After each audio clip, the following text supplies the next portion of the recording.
El primer mes del año tuvimos que informar varios hechos importantes a nuestra querida teleaudiencia. Algunos trágicos, como la muerte de una víctima de secuestro en el norte y el raudal que se cobró 2 vidas en Ñemby. También comenzó una serie de capturas de capomafiosos y se desató el escándalo de los audios filtrados. Este año los audios filtrados generaron una gran repercusión a nivel político y judicial. Uno de los afectados fue Raúl Fernández Lipman, exsecretario de Óscar González Daer. Determinante fue la decisión del juez penal de garantías Gustavo Amarilla contra el exsecretario del Jurado de Enjuiciamiento de Magistrados Raúl Fernández Lipman, quien deberá guardar prisión preventiva en Tacumbú mientras dure su proceso investigativo. La defensa de Lipman, a cargo del abogado Álvaro Arias, pidió arresto domiciliario para el mismo en un primer momento y luego que sea remitido a la agrupación especializada, alegando que temen por su vida, aunque el mismo no recibió ninguna amenaza. La Fiscalía y el juzgado se negaron a esta petición. Caos total con cada lluvia en el área metropolitana. En el mes de enero, 2 personas perdieron la vida en Ñemby después de ser arrastradas por un gran raudal. Panorama desolador es el que se refleja actualmente en la ciudad de Ñemby, luego del fuerte raudal que terminó dejando a su paso estragos y muertes. Recordemos que 2 mujeres resultaron ser las principales víctimas de este fenómeno. Una de ellas es Sara Elizabeth Alarcón Morel, de 41 años, conductora de esta camioneta que fue arrastrada por las aguas hacia este profundo canal de desagüe, situado al costado de la Avenida de la Victoria. Ella estaba acompañada de su amiga, la ex agente fiscal Marta Garcete, y sus 2 hijas, una joven de 21 años y una menor de 5 años. El impacto por la caída le ocasionó un fuerte golpe en la cabeza a Sara, motivo por el cual se desmayó y terminó falleciendo ahogada, mientras que su acompañante, la ex agente fiscal, intentó escapar del vehículo, pero fue llevada por el raudal sin que se tenga noticias suyas. Las hijas de la conductora se salvaron de milagro ya que fueron rescatadas a tiempo. En un edificio de Asunción fue detenido un poderoso capo mafioso buscado por la justicia brasileña. Según los antecedentes, dirigía una red de narcotraficantes desde Paraguay.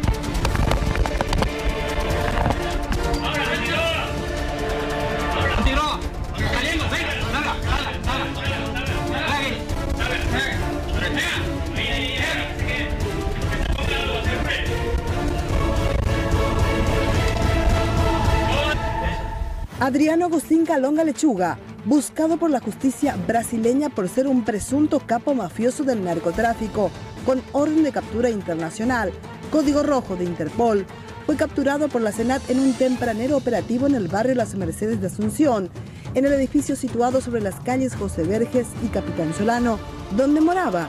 El mismo fue encontrado con una dama de compañía quien no fue detenida.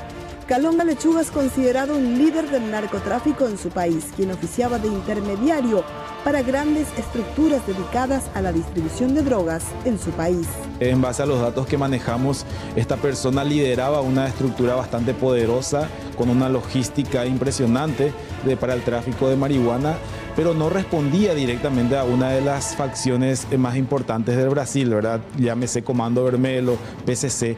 Era como una organización independiente, pero trabajaba o proveyendo armas o drogas a cualquiera de las facciones en base a los pedidos. Es decir, ¿querés marihuana, querés cocaína?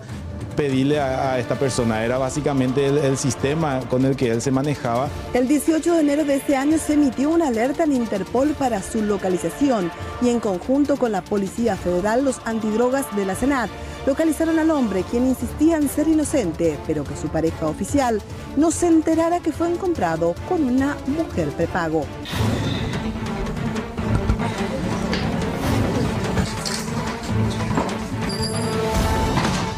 Calonga Lechuga habría migrado a Paraguay luego del mega operativo en su país en el 2017, denominado Operación Malote, realizado en varios estados de ese país, donde incautaron más de 400 kilos de cocaína, 5 toneladas de marihuana, y allí supuestamente el ahora detenido se manejaba en medio del lujo. Solo en el allanamiento en Río de Janeiro, los antidrogas incautaron más de 140 relojes de la prestigiosa marca Rolex y otras 50 en Río Grande, todas de su uso personal. Operación Malote Fase Paraguay así logra detener a un supuesto mercenario del tráfico, quien obtenía la droga que le solicitaban. Se movía bajo la fachada de un empresario del oro. Es así que entre los objetos incautados se encontró gran cantidad de relojes de marca y joyas de oro macizo. El procedimiento se realizó bajo extremo sigilo, inclusive con seguimiento de drones para evitar la fuga del hombre, así también que sea avisado por sus informantes. El sistema operativo de este presunto caponarco era que utilizaba transportes de carga de gran porte que contenían mercadería lícita contaminada con droga que llegaba hasta Río de Janeiro y San Pablo y vendía al mundo. El peor final para Abraham Fer. Sus restos fueron hallados en una fosa. El propio grupo criminal había dado indicaciones de cómo llegar al lugar. Este es uno de los panfletos dejados en el predio de la estancia San Eduardo de Tacuatí. La banda criminal del norte dejó las precisas coordenadas para ubicar la fosa donde habían enterrado a uno de los secuestrados. Es un monte pequeño, la tumba está señalizada con tiras de bolsa de arpillera. Favor avisar a la familia de Abraham, expresaba parte de la nota. Y efectivamente se llegó al sitio horas después, confirmándose el hallazgo de una antigua tumba. Y en la fosa, los restos esqueléticos humanos envueltos en una hamaca y un kepis, elemento habitualmente utilizado por los colonos menonitas. Los intervinientes terminaron confirmando el hallazgo en una zona boscosa cerca del río Ipané, límite natural entre los departamentos de Concepción y San Pedro y área de influencia de la banda criminal. Luego de varias horas de labor, el doctor Pablo Lemir, coordinador del equipo, explicaba que el cadáver correspondía a una persona de sexo masculino y, de acuerdo a su descripción, se reforzaba la hipótesis de que los restos eran de Abraham Fer. Subrayó que el cuerpo fue enterrado hace más de un año. Agregó también que sería difícil precisar la causa de la muerte, debido a que solo han quedado los restos esqueletizados del cuerpo.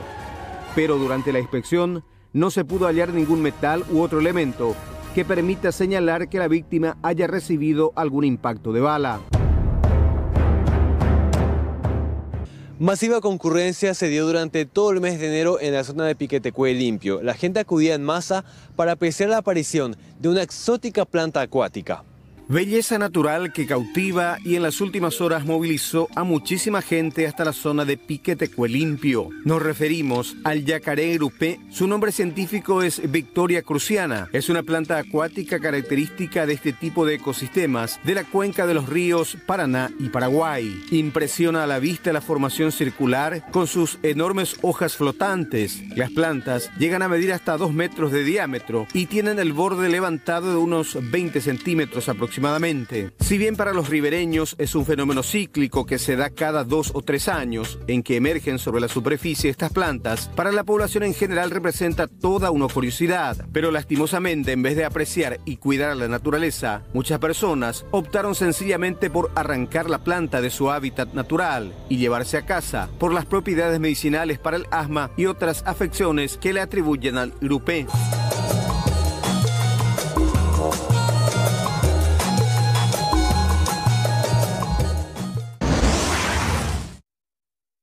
Y en febrero, lamentablemente, tuvimos que compartir noticias trágicas, entre ellas el asesinato de un anciano y su nieto en Caaguazú y el de una joven embarazada en Caazapá.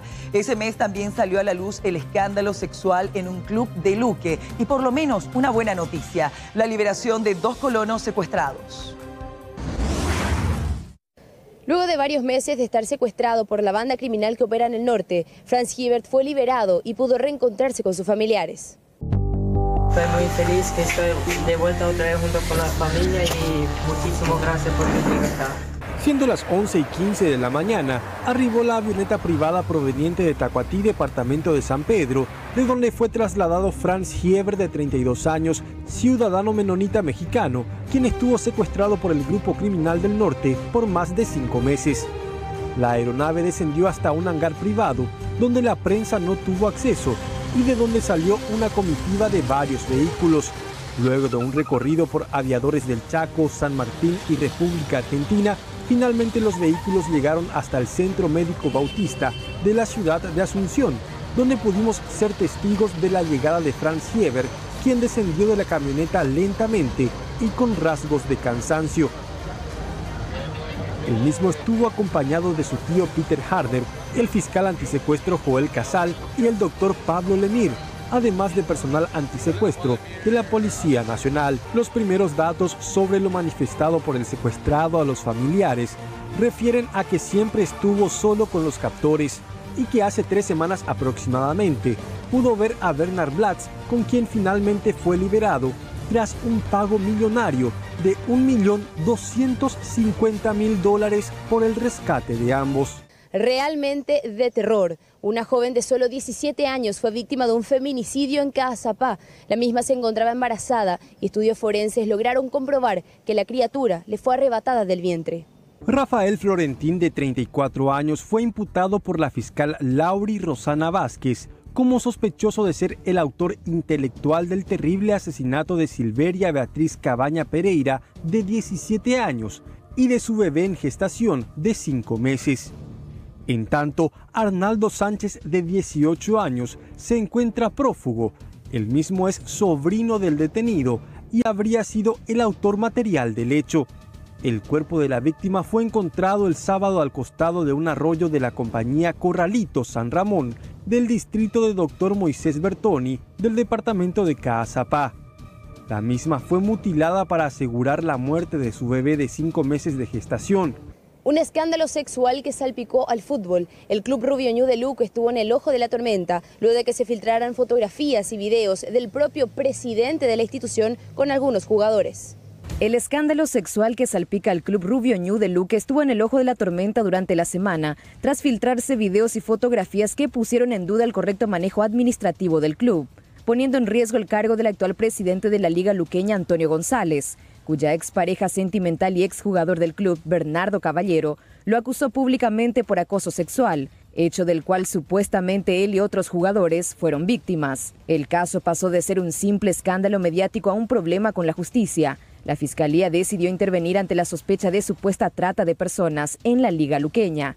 Momentos de luto y de mucho dolor se vivieron cuando fueron entregados los cuerpos de Alessio Dresch y su nieto a los familiares luego de una autopsia, la cual reveló que ambos fueron víctimas de una cruel ejecución.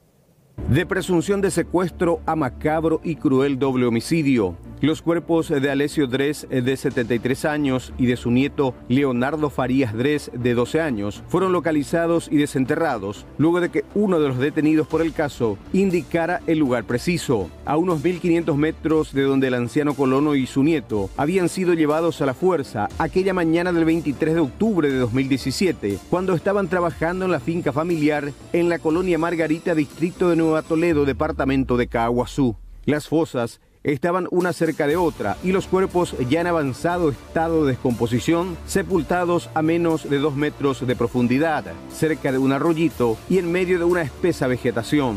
Al lugar exacto se podía llegar solo a pie. Posteriormente, en una ambulancia, se realizó el transporte final de las bolsas funerarias hasta la morgue de la Universidad Nacional del Este, en el distrito de Mingaguazú. El estudio médico legal llevó varias horas. Posteriormente, uno de los intervinientes confirmó que don Alessio Dresch fue muerto a golpes y su nieto de 2 heridas de arma blanca, prácticamente el mismo día en que fueron tomados por sus verdugos.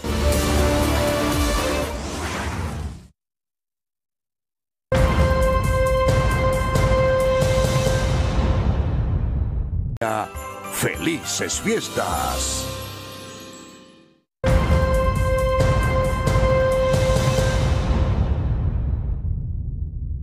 Marzo fue un mes bastante luctuoso. Entre los hechos que reportábamos, hechos de sangre, en ese mes se encuentran estos 3 crímenes. El de un concejal de Capitán Vado, el del millonario del WhatsApp y el de un cuidador de una vivienda cuyo cuerpo fue hallado en un congelador. El barrio Itanramada había quedado conmocionado tras el hallazgo del cadáver de un sexagenario en un congelador.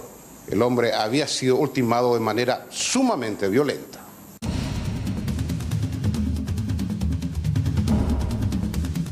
Luis Miguel Ángel Gómez Sosa, de 60 años, había dejado de contestar los mensajes y las llamadas de sus familiares. Una situación por demás extraña, ya que el hombre mantenía constante comunicación con sus seres queridos.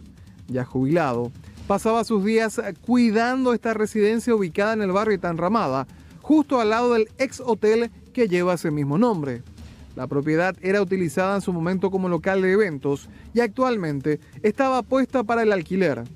El hijo de la víctima llegó al sitio y comenzó a buscar a su padre hasta que se topó con un congelador en desuso, ubicado en el garage y con un fuerte olor que le hizo sospechar lo peor.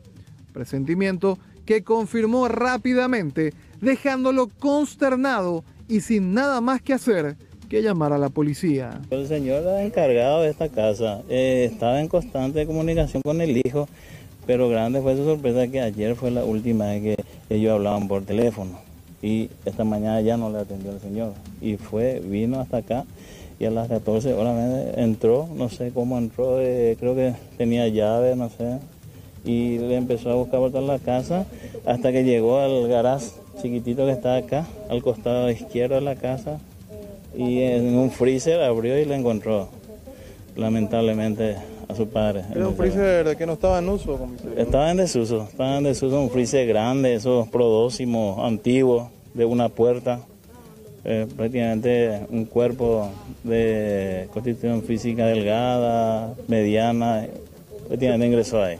Médicos forenses presentaron un informe preliminar que destaca las heridas cortantes que presentaba el cuerpo de la víctima y además se constató que el vehículo que le pertenecía ya no estaba.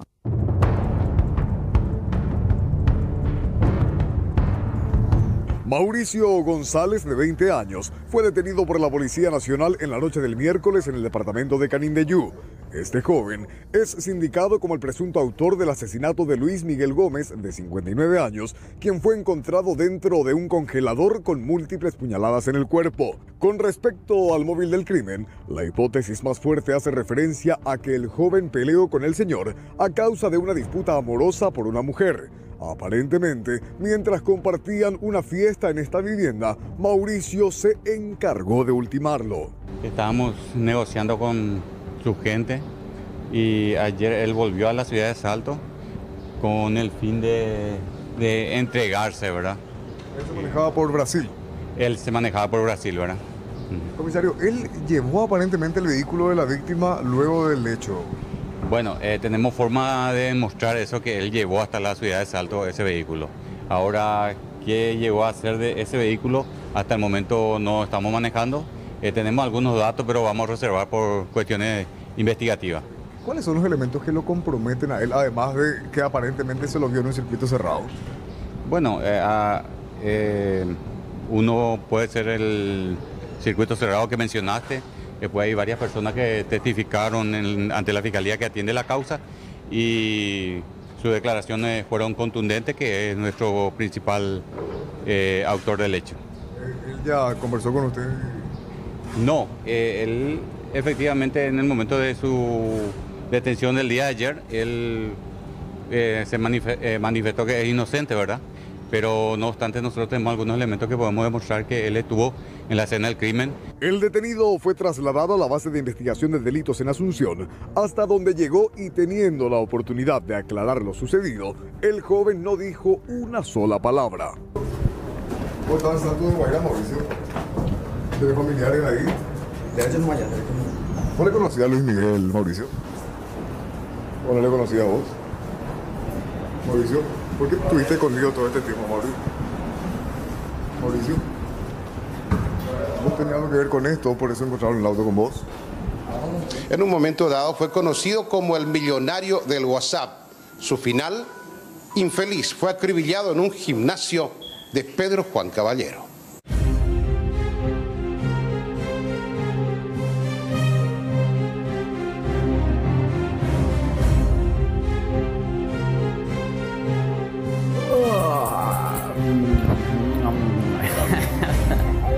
Oh, sofrência. Mira como puxou um filhote. Oh, sofrência. Mamãe, não estamos assim, ¿verdad? Como siempre Iván Díaz lo dice y siempre lo dirá.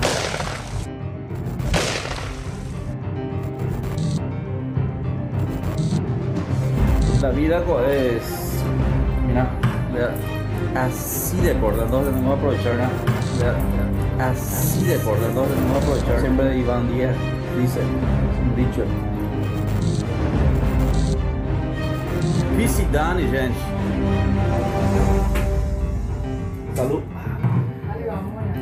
Me van a disculpar, pero quiero tomar baño de piscina acá. Fue su última caminata en el gimnasio. Felipe Iván Díaz Villalba, de 36 años, encontró la muerte de manera violenta cerca de las 19:30 de este lunes, cuando realizaba ejercicios en este local ubicado a escasos metros de su vivienda, en el barrio Mariscal Estigarribia de Pedro Juan Caballero. El hombre fue acribillado por un desconocido que ingresó al gimnasio con el casco puesto y, sin mediar palabras, vació sobre su humanidad todo el cargador de una pistola calibre 9 milímetros. La víctima recibió 15 impactos de los 17 disparos realizados por el sicario. Él mismo recibió aproximadamente 15 impactos de bala, 10 de ellos con orificio de entrada y salida, 5 de ellos con orificio de entrada solamente.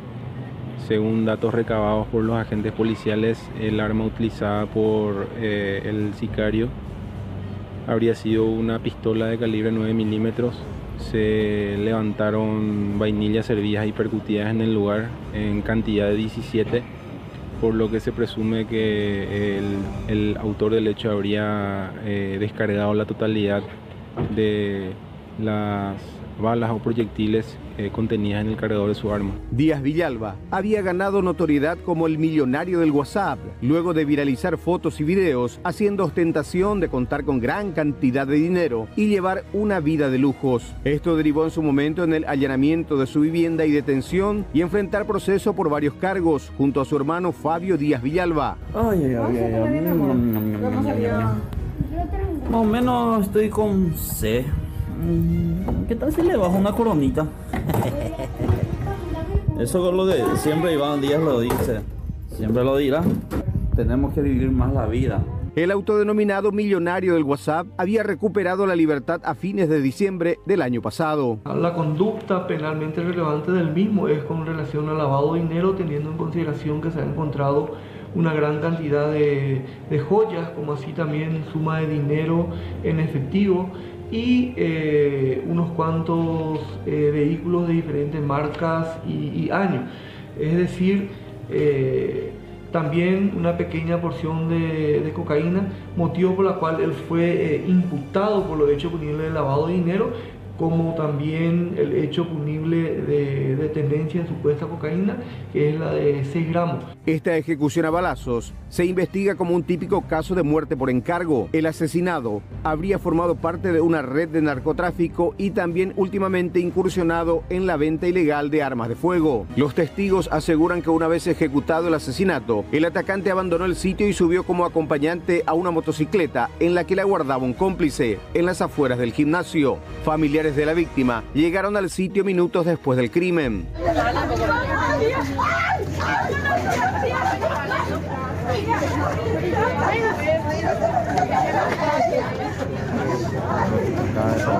Los intervinientes, sin embargo, no encontraron objetos personales de la víctima, ni su billetera ni su aparato celular, que habrían sido retirados por los mismos familiares antes de la intervención para el levantamiento del cadáver. La ejecución del conocido como el millonario del WhatsApp se suma a otros recientes crímenes que han sacudido la frontera del Amambay y Canindeyú.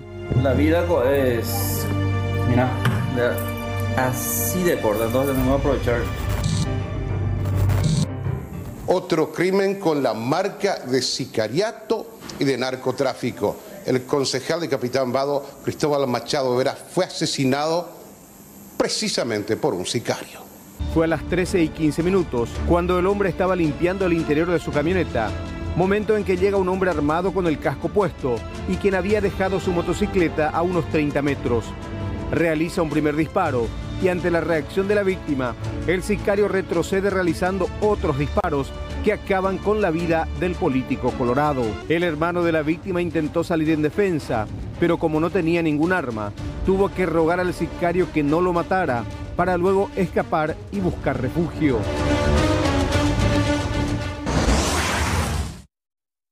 En el cuarto mes del año reportamos hechos de sangre impactantes, como la muerte de un navegante a manos de una joven de 17 años y el asesinato e incineración de una mujer. También se destacó el enfrentamiento entre las Fuerzas de Tarea Conjunta y la Banda del Norte en zona de Concepción. En la primera semana del mes de abril, escondites pertenecientes a la Banda Criminal del Norte fueron localizados entre los distritos de Arroyito y Tacuatí en el departamento de Concepción. Los criminales lograron herir a 2 miembros de la Fuerza de Tarea Conjunta al abandonar sus campamentos.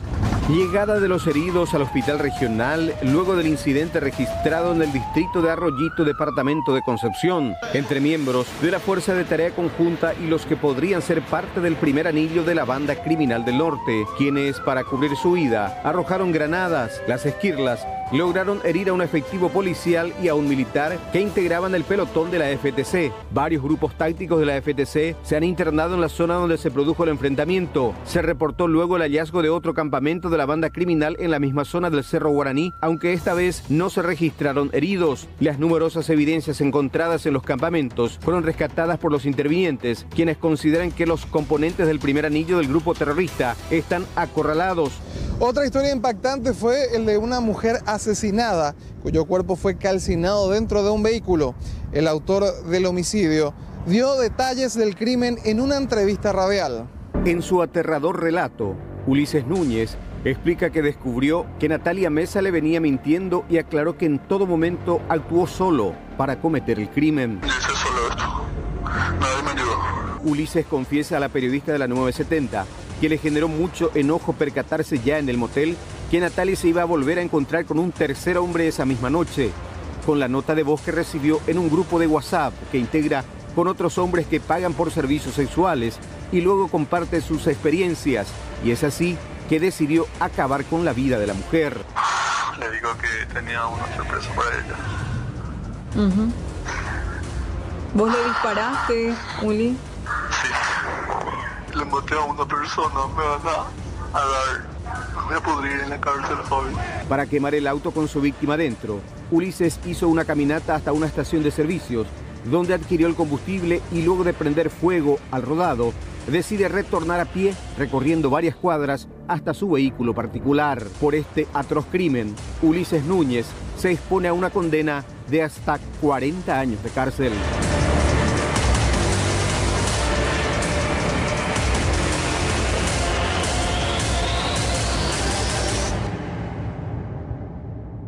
Ya a mediados del mes de abril, la policía detuvo al economista Luis Zaguier Blanco, acusado de estafa y otros delitos.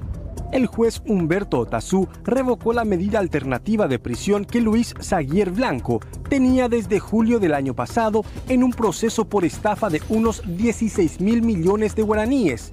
El magistrado tomó la determinación tras constatar que el procesado incumplió la obligación de firmar el libro de comparecencia del 1 al 10 de cada mes. Este supuesto caso de estafa millonaria tomó notoriedad en mayo del año pasado, luego de que el grupo Unicomer presentó una denuncia ante la Fiscalía contra los antiguos dueños de la cadena de electrodomésticos Electrofácil, Luis Zaguier, Gabriel Merzán y Néstor Añasco, por supuesta falsificación de documentos durante una transacción realizada entre el grupo y la firma.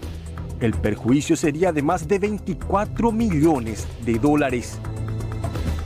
Otra historia impactante fue la de una joven de tan solo 17 años que confesó haber asesinado a un navegante en la ciudad de Limpio.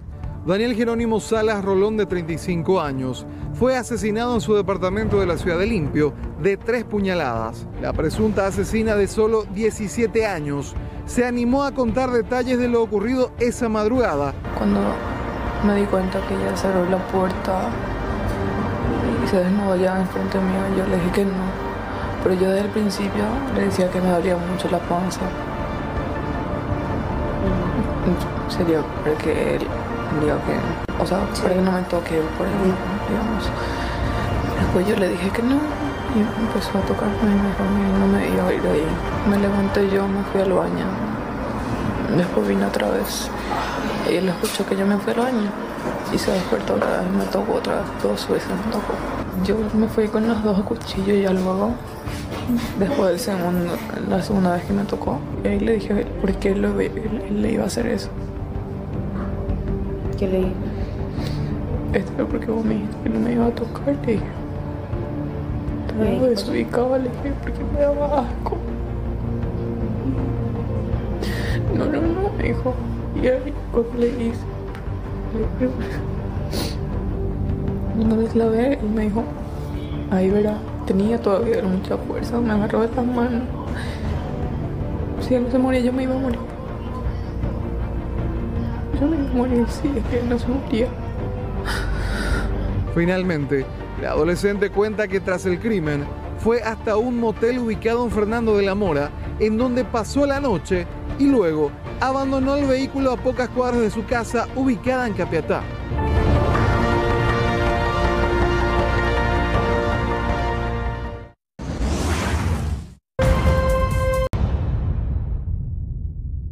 Mayo fue un mes de variadas informaciones, principalmente en lo político, pero arranquemos con esto: la detención del soldado israelí acusado de un crimen, el extravío de un austríaco en el Chaco y la frustrada renuncia de Horacio Cartes a la presidencia de la República.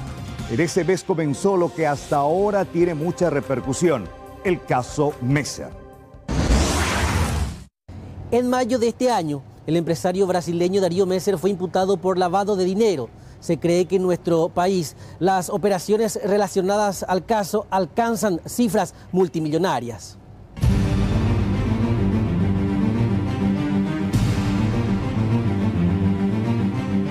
Las cuentas y los bienes de Darío Messer fueron embargados hoy por la justicia paraguaya.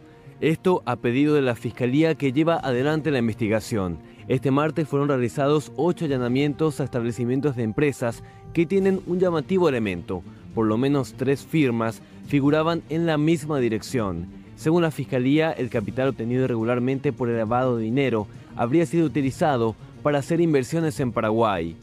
La sospecha que tenemos es que tienen relación con tipos legales de cohecho, pasivo, soborno, asociación criminal y otros hechos punibles también cometidos en la República de Brasil. La Fiscalía imputó por lavado de dinero a Darío Messer, a su hijo Dan Messer, a Juan Pablo Jiménez Viveros y Adolfo Granada Cubilla, todos miembros de las empresas ahora investigadas por la multimillonaria irregularidad. Son 4 las firmas con las que se habría estado operando para hacer las supuestas inversiones. Ruptura oficialista. Una crisis al interior del Partido Colorado evitó que en el Congreso Nacional sea tratado el pedido de renuncia del presidente Horacio Cartes. Esta maniobra evitó que él mismo jurara como senador activo.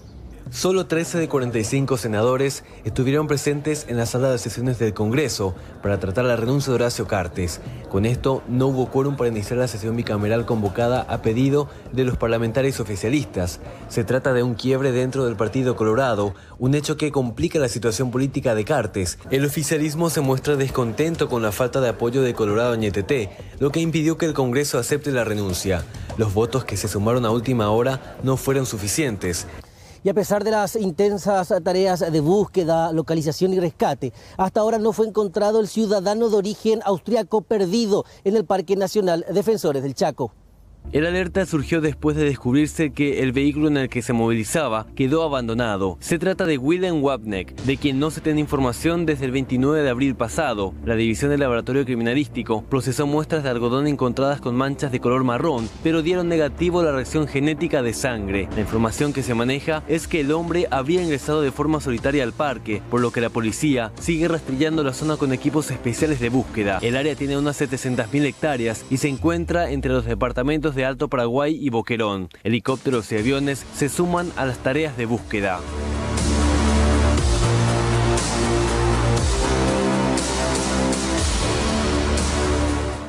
Soldado israelí es el alias de un hombre considerado como un verdadero asesino serial. Al mismo la policía lo detuvo luego de que asesinara y calcinara a un abogado en un predio ubicado en la ciudad de Yaguarón. Aníbal Martínez fue detenido el jueves último en su casa del barrio San Pablo, cuando la esposa del abogado, Lucilos Cardoso, quien desapareció, lo buscó por el rastreo satelital del vehículo.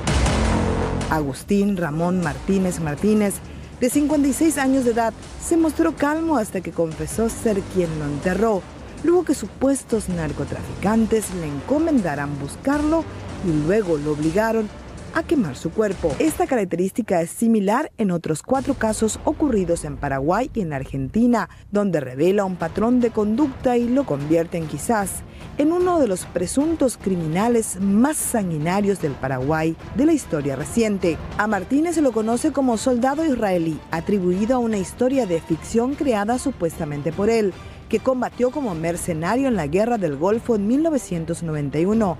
En aquel entonces, soldado israelí se hacía reconocer con los motes de Yael Yamil Oskiski o Freshman. Por ahora, su perfil criminal lo sitúa como un presunto criminal en serie, calculador y meticuloso, casi como el legendario personaje de ficción, Aníbal Lecter. Coincidencias, tal vez el nombre.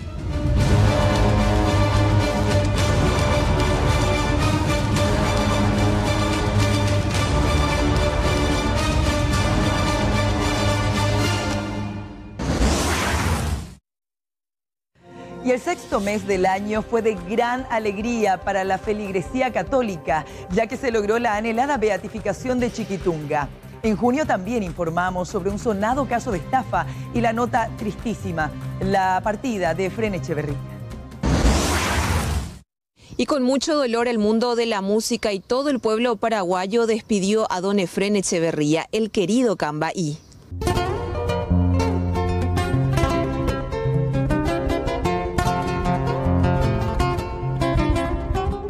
El adiós a Cambaí. Don Efrén Echeverría dejó el plano terrenal para sumarse a otros genios de la guitarra paraguaya que hoy ya le preparan un homenaje en el cielo. Es por ello que varios referentes de la cultura nacional lo despidieron ante la Cruz Mayor del cementerio de la ciudad de Luque.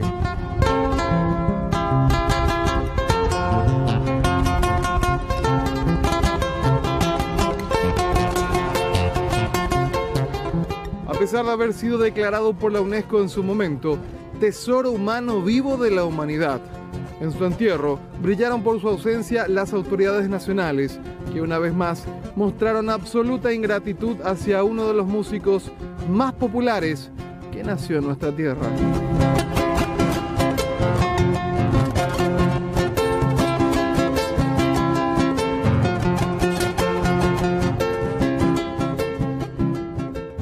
Y en Lambaré un hombre denunció por estafa a un vendedor de una playa de autos. Tras presentarse este material aparecieron varios casos similares contra el mismo supuesto estafador. Con la intención de adquirir un vehículo, Juan Carlos Barreto barajó ofertas de internet y a través de publicaciones en el Facebook contactó con quienes aseguraban ser los vendedores de esta playa de vehículos ubicada sobre la calle Bruno Guyari en Lambaré. Una vez concretado el negocio en el mismo lugar, este decidió señalar la suma de poco más de 13 millones de guaraníes por la compra. Aparece como uno de los vendedores Luis Elpidio Palmerola, quien inicialmente utilizaba un perfil con otro nombre.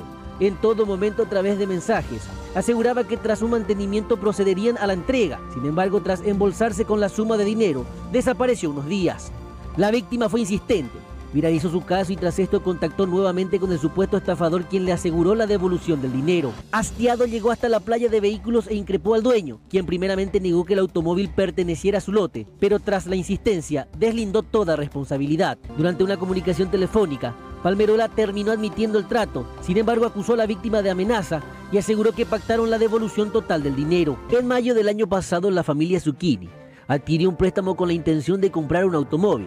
El trato fue directo con el titular de la empresa y tras el pago de unos 17 millones de guaraníes les entregó un vehículo de la marca Nissan. Debido a la discapacidad de don Miguel, el vehículo permaneció estacionado unos días, pero cuando su esposa decidió aprender a conducirlo, presentó desperfectos mecánicos que en principio serían cubiertos por la garantía. Es así que aparece en escena Luis Elpidio Palmerola, pues supuestamente se encargaría de llevar el rodado hasta el taller.